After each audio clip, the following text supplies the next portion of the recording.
Per ora resta un giallo la morte di Andrea Pinarello. Saranno infatti necessari altri 60 giorni per accertare con esattezza le cause del decesso del quarantenne, spirato mercoledì scorso al traguardo del Giro del Friuli. A un luminare della cardiologia saranno affidati gli approfondimenti sui campioni istologici prelevati nel corso dell'autopsia. Quei risultati potranno dire se a stroncare l'imprenditore della bicicletta sia stato un infarto, un'aritmia, una miocardite o quale altro disturbo cardiaco.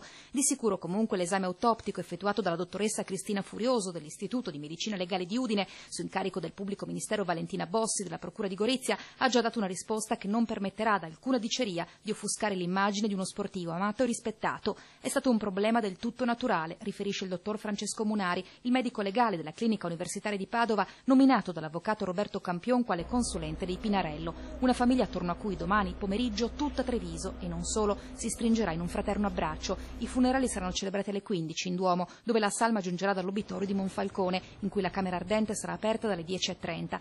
Una cerimonia sobria, quella chiesta a Don Gianni De Simon, il parroco di Santa Maria Maddalena, che presiederà la celebrazione assieme a Monsignor Giorgio Marcuzzo della cattedrale e ad altri sacerdoti.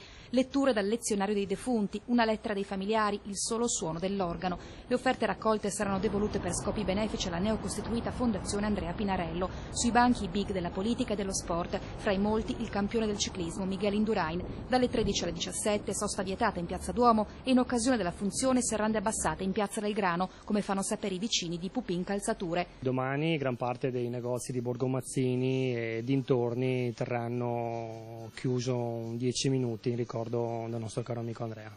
Un amico per tantissimi, appunto, tanto che sull'epigrafe non è servito nemmeno indicarne il cognome. Andrea era per tutti e sarà per sempre Pina.